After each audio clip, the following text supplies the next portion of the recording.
Olá pessoal, eu sou a Laura e eu vou falar sobre a Hannah Arendt. Bom, ela nasceu em 14 de outubro de 1906 em Hannover, Alemanha. Filha de família judaica não praticante, a jovem Arendt passou a ter mais contato com a cultura judaica em sua juventude, por conta da ascensão do antissemitismo, que é a forma de preconceito contra os povos semitas, principalmente os judeus. Ela é filha de um engenheiro chamado Paul Arendt e da Martha Kohn. Hannah Arendt recebeu uma excelente educação em virtude das boas condições financeiras de sua família. Seu pai era membro do Partido Social Democrata Alemão e a educação conferida à filha privilegiava os assuntos políticos. Arendt mostrou-se muito inteligente e politicamente ativa desde criança. Na adolescência, ela liderou um boicote na escola contra o professor que a havia insultado, o que resultou na sua expulsão da instituição. Preparou-se sozinha para entrar na universidade. Em 1924, ela foi aprovada para o ingresso na Universidade de Berlim, onde estudou latim, grego e teologia. A filósofa transferiu-se para a Universidade de Marburg, onde conheceu o professor Martin Heidegger. Heidegger lecionou para Arendt e orientou suas pesquisas. Além da relação da docência, os dois tiveram um romance, no qual ele foi duramente criticado por pessoas do ciclo da amizade de Arendt por muito tempo, devido ao apoio do Heidegger pelo Partido Nacional Socialista dos Trabalhadores Alemães, que era o partido nazista. Arendt ela escrevia sua tese de doutorado, intitulada O Conceito do Amor em Santo Agostinho. Quando Heidegger recomendou que ela fosse para a Universidade de Heidelberg para ter a orientação do professor Karl Jaspers, que se tornaria amigo de Arendt pelo resto de sua vida. Em 1930, a filósofa casou-se com o também professor de filosofia, Gunther Stern.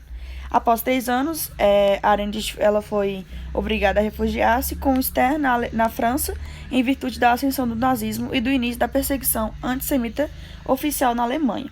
A filósofa pertencia à organização sionista alemã, fato que a fez ser presa e interrogada algumas vezes antes de fugir para Paris. No ano de 1939, a filósofa separou-se de seu marido e no ano seguinte casou com o historiador anarquista Heinrich Blücher. Com a ocupação nazista na França, a Hannah resolveu fugir. Ela foi presa em um campo de concentração onde ficou por alguns meses. Após sua prisão, a pensadora resolveu fugir de vez, indo para Nova York. Em 1933, até o fim de sua vida, a pensadora considerou-se uma apátrida, o que marcou intensamente a sua obra. Aqui ela com o seu marido, que durou até o resto de sua vida. Bom, morando em Nova York, a Hannah escreveu e publicou textos em jornais norte-americanos e trabalhou como editora. Em 1951, ela conseguiu a cidadania estadunidense, o que permitiu que ela fosse lecionar em universidades. Também nesse mesmo ano, a pensadora publicou As Origens do Totalitarismo. Em 58, ela publicou o livro A Condição Humana. Em 1961, ela publicou Entre o Passado e o Futuro, e no mesmo ano ela foi enviada a Israel para acompanhar o julgamento de Adolf Eichmann, que era um militar nazista. A matéria que escreveu para a revista deu origem ao livro Eichmann em Jerusalém, obra que suscitou polêmicas dentro da comunidade judaica. Em 1968, a pensadora publicou Homens em Tempos Sombrios e em 70 sofreu a perda de seu marido, Heinrich Blücher. Em dezembro de 75, ela morreu em decorrência de um ataque cardíaco fulminante, aos 69 anos de idade. Sua filosofia foi marcada pela perseguição nazista e pelo sofrimento com o antissemitismo. Desde jovem e pela situação apátrida, a pensadora sentiu-se moralmente obrigada a lutar politicamente em defesa do que acreditava.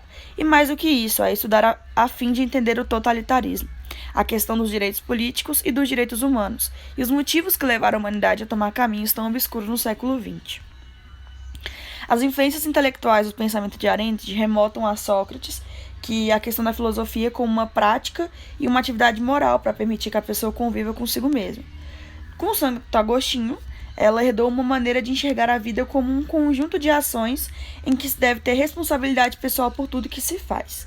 De Kant, ela herdou os conceitos do cosmopolitismo e de paz perpétua, uma ideia política kantiana. tida como utópica por muitos, em que a humanidade deveria evoluir a fim de buscar a paz geral entre as nações. E de Heidegger, ela herdou um modo de fazer filosofia, que é um pensar apaixonado, em que o pensamento não seria simplesmente pensar sobre algo, mas seria a essência de vida humana. A Hannah, ela teceu muitas críticas ao marxismo. Ao analisar a estrutura totalitária, ela se perguntou como é que os regimes totalitários chegaram a tal ponto de aniquilar os direitos civis, como se não representassem nada. O êxito que o totalitarismo teve durante algum tempo na Alemanha nazista, na Itália fascista e na União Soviética stalinista deveu-se à defesa do Estado-nação forte, maiores que os indivíduos e a sua coletividade. Em alguns momentos de sua obra, Hannah pode ser classificada como uma pensadora liberal, não por defender o liberalismo econômico, mas por defender um Estado que esteja lá para garantir os direitos e as liberdades individuais e que jamais permita que a cidadania e os direitos humanos sejam afrontados. Modalidade do mal. Um dos conceitos mais importantes da filosofia de Hannah é a modalidade do mal. Immanuel Kant trata a questão do mal em sua obra e coloca em cena o conceito de mal radical. O mal radical não é assim chamado por ser intenso, mas por estar enraizado em quem o pratica. O mal radical é aquele que, além de estar preso na pessoa, fundamenta-se no ódio. O antissemitismo nazista era, em geral, um tipo de mal radical. As obras da Hannah, as principais obras dela foi As Origens do Totalitarismo, A Condição Humana, Eichmann em Jerusalém e Entre o Passado e o Futuro. O que contribuiu na vida escolar? Bom, segundo ela, a função da escola é ensinar as crianças como o mundo é, e não instruí-las na arte de viver. Essa argumentação é a favor da autoridade na sala de aula e sua visão educativa é assumidamente conservadora, mas isso não quer dizer que ela defenda um professor autoritário. Nem se trata de ser favorável à escola como agente de manutenção de ordem estabelecida. Muito pelo contrário, ela acreditava que o aluno deve ser apresentado ao mundo e estimulado a mudá-lo, né? E educação sem política. Ela defendia o conservadorismo na educação, mas não na política. Para ela, o campo político deveria se renovar constantemente, movido pelos objetivos da igualdade e da liberdade civil. Aplicabilidade das ideias de Hannah. Bom, a Hannah, ela escreveu em um estilo próprio, relacionando acontecimentos e teorias que ofereceram uma nova abordagem para lidar com as dificuldades que estavam ocorrendo em seu tempo. Pode-se dizer que há um tema em comum em todas as suas reflexões, a vida política. Pela Hannah ter nascido nesse contexto caótico de Alemanha nazista, procurando judeus, então ela teve muita influência, essa parte da bibliografia dela teve muita influência na sua escrita. Então, as aplicabilidades da ideia de Hannah é que ela trouxe muitas reflexões em relação à politicagem em si.